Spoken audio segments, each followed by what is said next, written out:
Hi, this is Diana. Welcome to my channel, Dinky Loves Books. That's all about books and reading. So recently I've been toying with the idea of doing a kind of series of videos where I do an author spotlight. So I'll select a particular author and some of their works and maybe review them for you or give you a kind of synopsis or summary so that you can decide whether you would like to read that author's books in case you haven't yet read any of their works.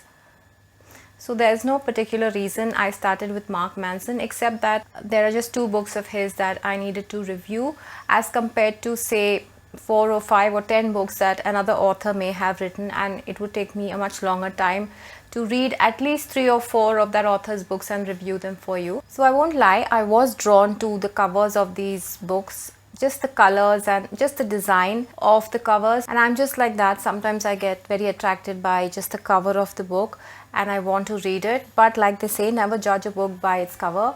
You can have a totally dull looking book and it could be really excellent, and you could have a really flashy looking cover and it could just be rubbish.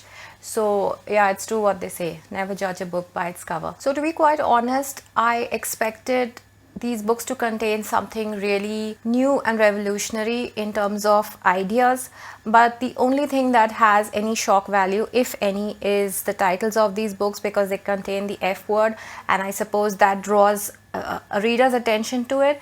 But if you really delve into the books, the language is quite ordinary and sedate as compared to the title, and there's nothing really groundbreaking that you'll find in there. I think there are a few good ideas that are really worth thinking about and pondering over, but if you really want a different kind of thought process that really jogs your mind and makes you think, I think you'd be better off reading Yuval Noah Harari, but that's a topic for another video. I won't get into that over here, and I'm not making any comparisons because the books are really quite easy to read. They don't have that kind of heavy feeling where you just read one chapter and you feel like, oh God, I just can't get through this anymore, and it takes you months to finish it. No, you can read it pretty fast and pretty easily. The concepts are quite clear, but overall it's not as impressive as a book, or both of them are not as impressive as I expected them to be and I actually wanted them to be. So I'll get into the review of the books right now and I'll meet you at the end of the video. So firstly, who is Mark Manson? Mark Manson's website describes him as an author, thinker, and life enthusiast. He's mostly famous for his 2 books, The Art of Not Giving a Fuck and Everything is Fucked, a book about hope. These books are positioned as self-help books for the new generation, minus all the fluff. People are divided on whether his views are just recycled generalizations or whether his advice is really valuable and life-changing. But let me talk about the books and you can decide for yourself. So in the book, The Subtle Art of Not Giving a F***, he asks us to examine what is truly important to us, to prioritize that, and to just let go of everything else. The book is meant to enable you to face truths about yourself without the fluff or naive optimism that self-help books usually contain. If I were to give you the gist of the book in one sentence, I would say, eliminate all that is unnecessary in your life and focus on only what's important. See, for centuries, we've held on to beliefs that have proven to be untrue. The book urges you to question and challenge everything you believe and to embrace uncertainty. We've made happiness aspirational. It's like this equation that we need to solve. Instead, we should consider happiness as not a destination but as a journey, and also the fact that it is very subjective. We must understand that we cannot feel the euphoria of the victory without feeling the difficulty of the struggle. Real happiness requires struggle, boredom, and sacrifice. He also argues that conventional self-help books are naively optimistic and encourage us to live in an escapist reality, when the better thing to do would be to accept problems and work towards their solutions. We tend to care too much about being happy, right, successful, perfect, and about impressing others. Instead of hoping for a better situation, we should accept the situation and deal with it the best way we know how, and just let go of the outcome. Ask yourself, will this matter 10 years from now? If not, just stop caring about it. The only things that we can affect in some way are the things that are worth caring about. For example, eating healthy, exercising, sleeping, caring for our family, practicing gratitude, and improving our skills. Do things that make you happy, and you will start to care less about the things that don't matter. So, how do you know what's really important to you?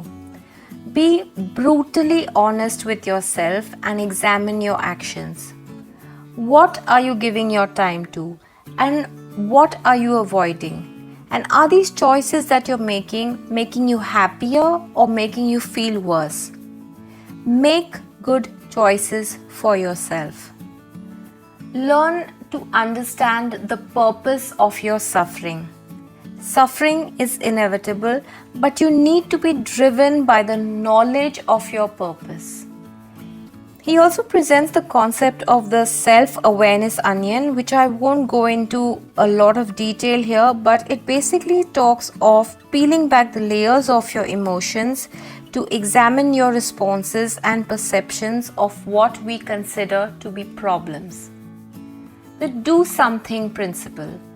We believe that we should be inspired to get motivated to take action. Instead, we should consider that motivation is not part of a chain, but it is an endless loop. But what if we are not inspired or motivated? You need to break this loop by starting at the action stage. Don't wait for motivation. Just do it. Just say no. Some things are just not as important as other things. And there are a lot of things that we should be saying no to. But in our quest to be more friendly and agreeable and liked, we tend to lose our ability to be honest. Learn how to say no to the things that are not important to you. So, if I were to sum all of this up in a nutshell, it would be that the objective of self-help is not to make life free of struggle and pain or to achieve happiness. It's about making better choices and caring about only that which is important to you. Now let's move on to book number 2, Everything is F***ed, a book about hope. This is a book about why everyone today feels so hopeless when actually we are much wealthier, healthier and freer than we were ever before. Manson presents in his book some big ideas for us to consider. Big idea number 1. Nothing really matters. Humans are insignificant. We serve no true purpose and we have invented meaning into our lives because otherwise we see no point in being here. Hope gives us motivation. Self-belief is very important so that we don't feel like our life is insignificant and irrelevant. Big idea number 2. The opposite of happiness is hopelessness. Feeling hopeless can lead us to addiction, bad decisions, and self-sabotage. And we can start to feel like nothing really matters anymore. So how do we release ourselves from hopelessness? We need to find something to care about. Find value in something, a cause that's greater than yourself, and you will feel yourself lifting out of hopelessness and into happiness. Big idea number 3. You have 2 brains, your thinking brain and your feeling brain.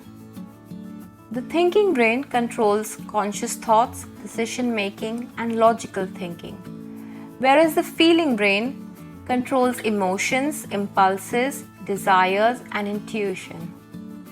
Both these brains need each other to function at your best. You essentially need your thinking brain to reason with your feeling brain. So use your thinking brain to plan things in advance and use your feeling brain to carry out those plans. Big idea number 4.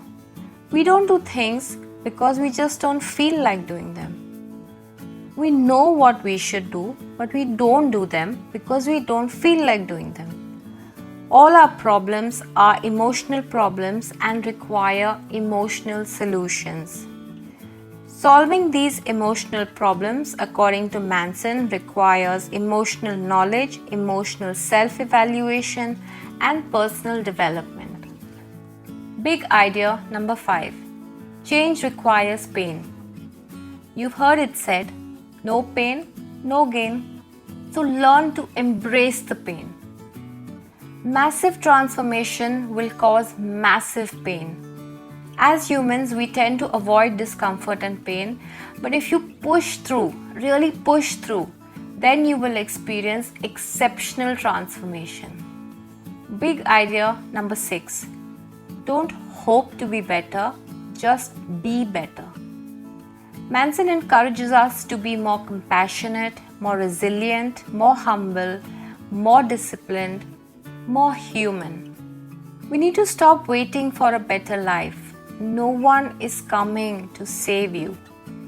To improve your life, take action. Just keep getting better at what you do, step by step, just a little every day.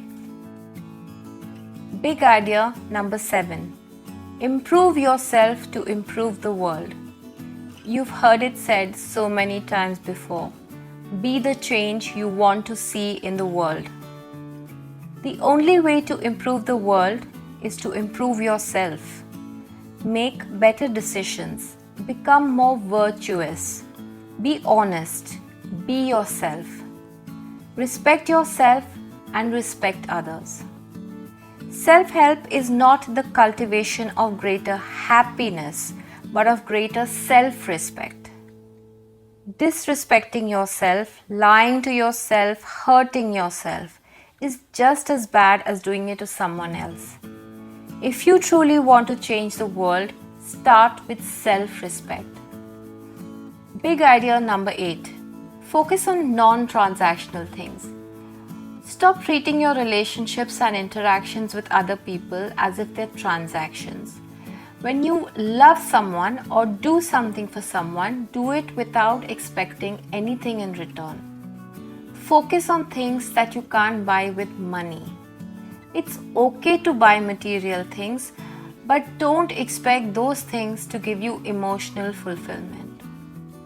Big idea number 9. You need religion to create community and identity. Here, Manson does not mean religion in the conventional sense, but rather a group of people who have the same values. Sharing common goals is essential to growth and transformation. Big idea number 10. True freedom comes from self-limitation. He gives the examples of limiting your time on social media and TV. Instead, he suggests that you pick up a good book or meet with someone to enhance your friendships and relationships. Don't pursue happiness. It will come to you as a byproduct of transformation. Big idea number 11. Newton's laws of emotion. Manson talks about a fictional set of laws by Newton where instead of writing the 3 laws of motion, he writes the 3 laws of emotion. Law number 1 states, for every action, there is an equal and opposite emotional reaction. Law number 2 states that our self-worth equals the sum of our emotions over time. Law number 3 states that your identity will remain your identity till a new experience acts against it. So if I were to encapsulate all this in 1 or 2 sentences, it would be this. That to release yourself from hopelessness, find a focus, have a goal, and work towards it. Accept life and its challenges, accept the pain, and experience massive transformation in your life. So to sum up, in the grand scheme of things, we are insignificant and nothing really has any meaning. But while we're here, we can do so much more to make our time here worthwhile. So I hope you enjoyed my review of both of these Mark Manson books. If you did find value in this video, don't forget to press the like button and also to subscribe to my channel for more videos like this. I'll be back really soon with another video. I'll see you then. Bye.